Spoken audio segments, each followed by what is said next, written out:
So also welcome to the people that are watching this via the live stream. And in this track, we have again some very interesting speakers. And the first one that I want to invite on stage is Merel Noorman, who will be telling us about AI and energy justice. Please give her an applause.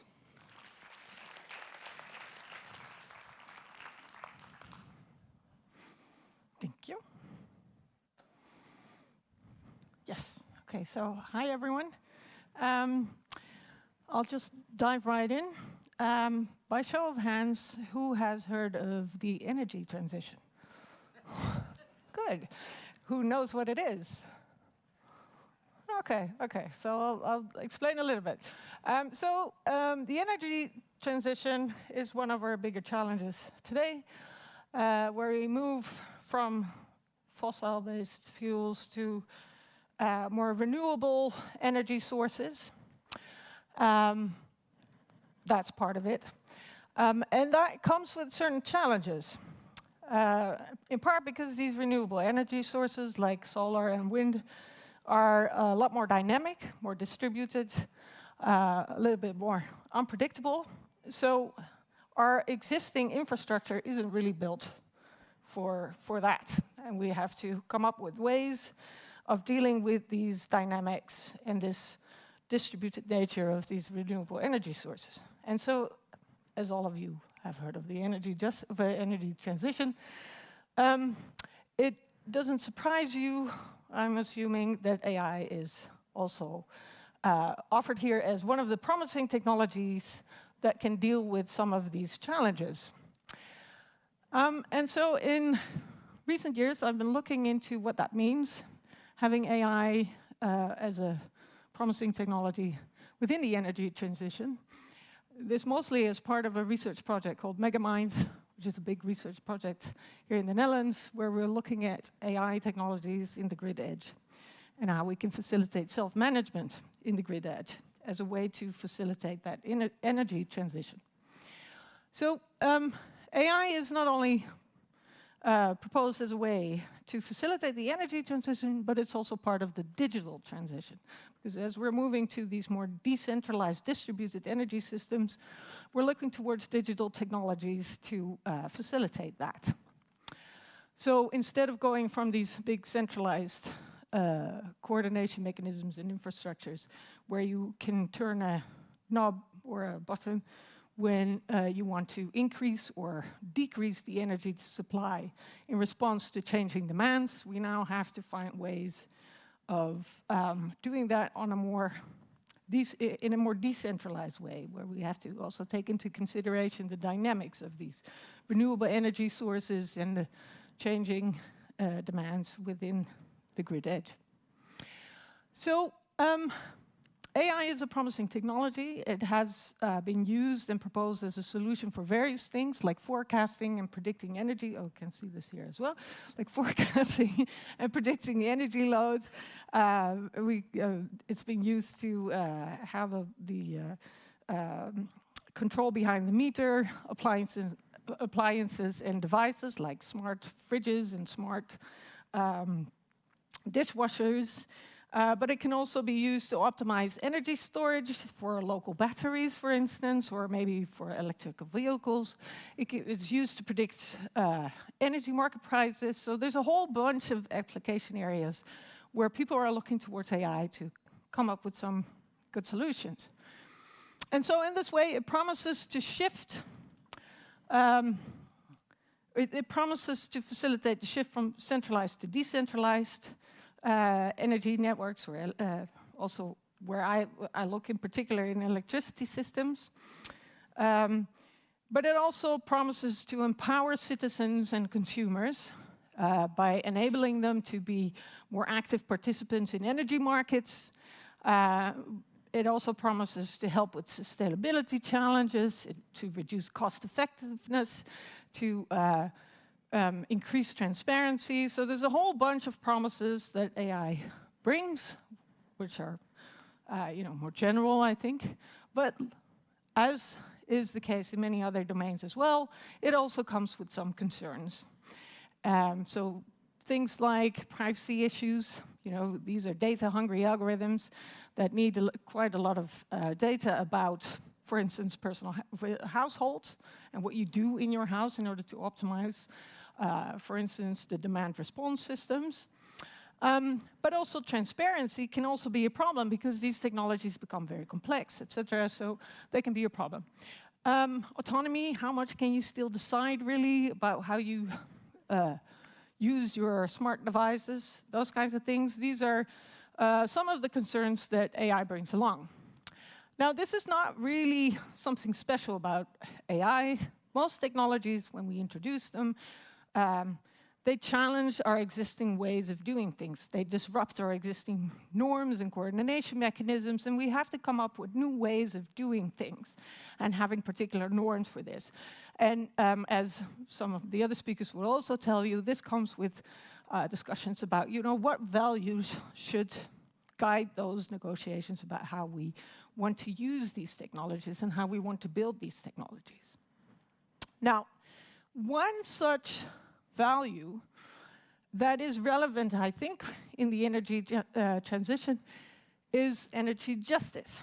This particular principle or value, whatever you want to call it, has been gaining more attention in recent years as the energy transition progresses.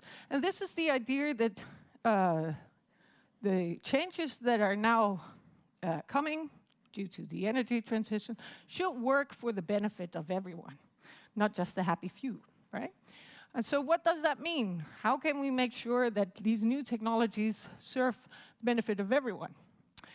And that means that we have to make decisions about energy and our new technologies that can be quite political, or that can talk that are about the cost and benefits of some.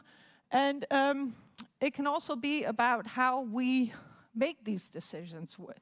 Does everyone have a say in this?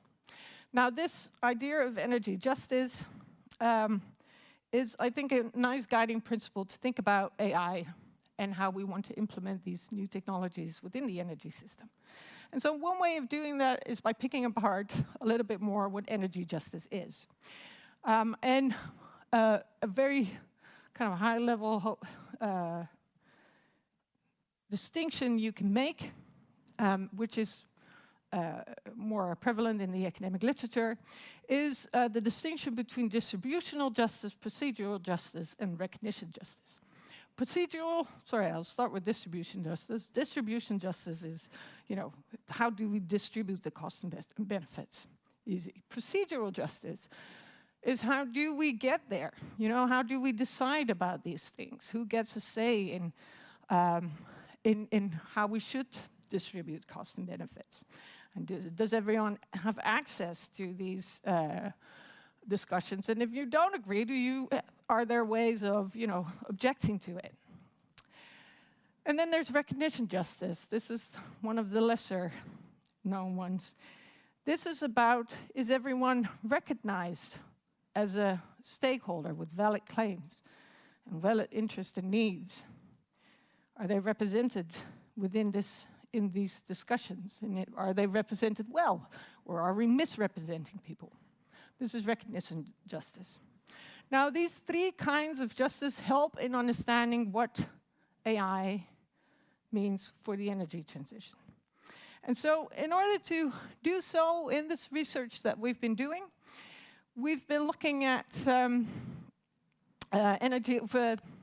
AI technologies within the electricity systems and asking ourselves, what are the implications if we take this idea of energy justice seriously? What are the implications not only for the use of AI technologies, but also for the design of AI technologies? And here again, it's worth pointing out that we actually have choices to make in designing these technologies. Choosing one algorithm over the other will have different consequences for energy justice.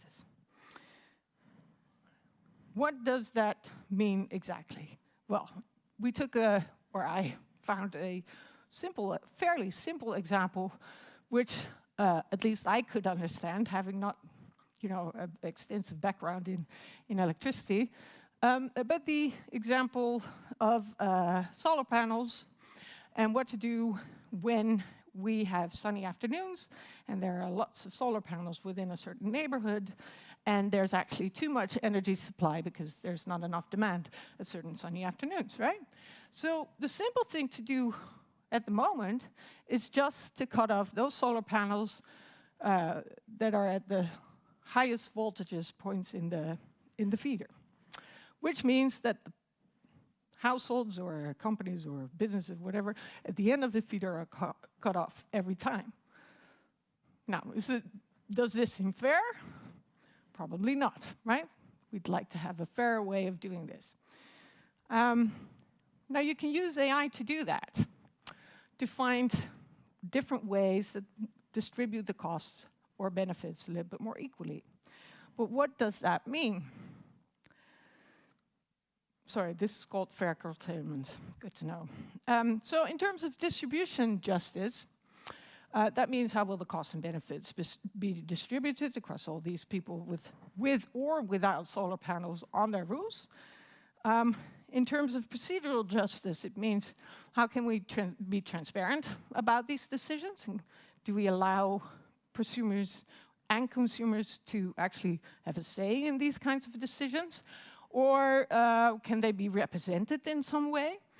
And then recognition justice is who is recognized as a stakeholder.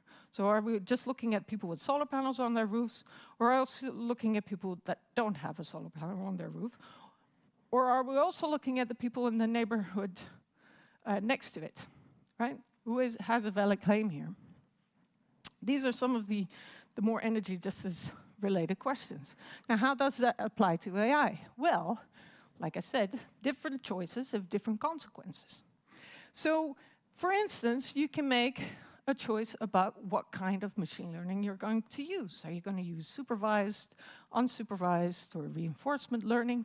Now, I'm hoping that everyone knows what that is, or kind of learned about that today, but if you don't, some things, to give you a quick example, some machine learning algorithms, they are trained ahead of time, and some learn on the job, let's say.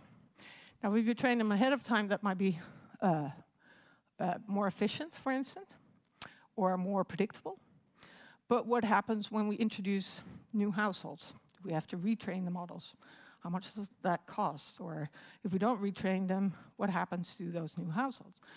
If they're learning on the job, that might be easier to have a more dynamic environment, but that might make it more complex and more difficult to understand, which will have consequences for, oops, I'm going too fast, for procedural justice. Because in choosing our algorithms and techniques, we also have to think about, can we explain it? Can we explain the decisions that are made?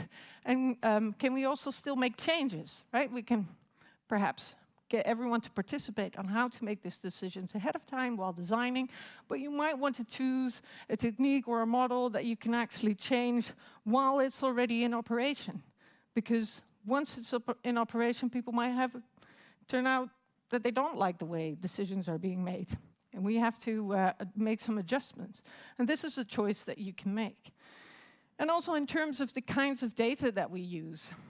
Here, again, this has consequences for how we distribute costs and benefits. For instance, in terms of, can everyone participate if you don't have high-tech, expensive technologies, right? Some AI algorithms need certain sensors that might require extra investment, right? That might not be available for everyone that lives in that neighborhood. So these are some of the considerations that you can make in choosing how or what kinds of AI technologies you're going to use and how you're going to use them. So some considerations, indeed, are the distribution of costs in terms of individual costs, in terms of collective costs, material, but also in terms of environmental costs, right? Some choices that we're making for certain technologies require us to use a lot of hardware that has to come from someplace and that uses certain resources from other parts of the world. So it might be beneficial for our part of the world but it might be devastating for other parts of the world. This is something that you could take into consideration as well. In terms of procedural justice, like I said, algorithmic accountability is an important one, as is the explainability of the models and algorithms that we're using, as well as decisional control. How much decisional control do the affected stakeholders have in the design stage, but also later on when the system is implemented? And then recognition justice. Who is the valid stakeholders? Is it just the people living in a neighborhood? Is it the neighborhood next door? Is it also people living on the other side of the world? So one of the terms that people tend to forget about is, in terms of stakeholders, is the non-users, people that don't, for instance, have solar panels on their roof. They might still be a stakeholder, because what happens, or the choices that you're making, the consequences might have effects on the non-users. All right, then I'm coming to my last slide. To conclude, energy justice is one of the values and the principles that we can take into consideration in designing AI technologies for our energy systems. And as such, it's a helpful guiding principle that forces us to look at the bigger picture, not just at what's most efficient or most cost-effective, but to actually look at how these technologies work in the context in which we implement them, and what their impacts are on the people using them and being affected by them. So it can help us guide the framing of the problem, because it points in certain directions, right? Not just the cost and benefits distribution, but also the procedural part and the recognition part. And then finally, it helps us in selecting which kind of data, which kinds of algorithms, and which kinds of models and metrics we want to use in developing these AI technologies. So my plea here is to, when you're working on AI, don't just assume this holds for the energy transition. I think this holds more general for many other application domains in which we are using AI technologies. So thank you. And I'll put the references up. I can't. Okay. Yes, in case people want to see it. Thank you very much for this interesting talk. Are there any questions from the audience about AI and energy justice? It's a very hot topic. Yes, I see a question here.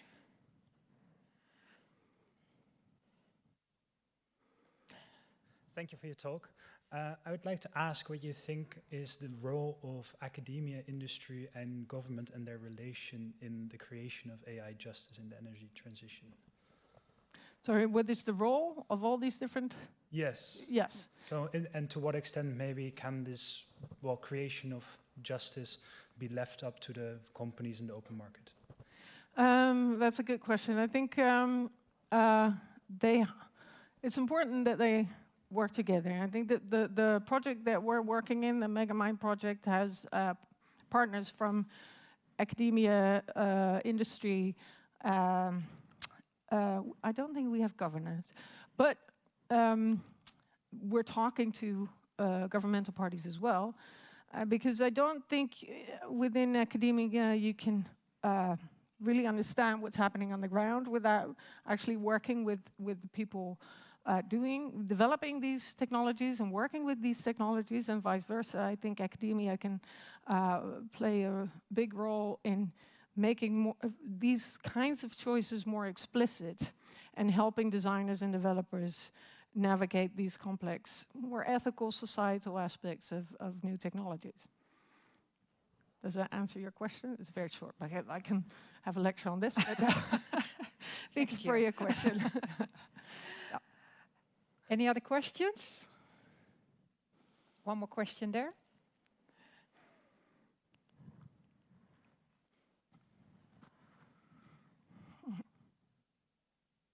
Thanks a lot for the presentation. So you just mentioned working together or sort of with the local authorities. Can you mention a little bit or elaborate a little bit more on the impact that you are aiming to create? Yes. So I think a lot of the developments that are happening in this area are developments that have an experimental character, like these are local energy communities, for instance, in which people are experimenting with new technologies.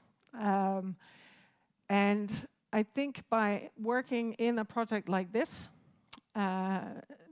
trying to, like I said, make the important questions more explicit, and working with designers and developers as well as local stakeholders, we can get more insight into how this might work and how it cannot work, and hopefully also say something about the scalability of these kinds of new technologies, and also show that it is possible to make these kinds of decisions early on in a project, and hopefully steer these new developments in a preferable way. Like I said, for me that means, in an energy just kind of way that it works for the benefit of everyone.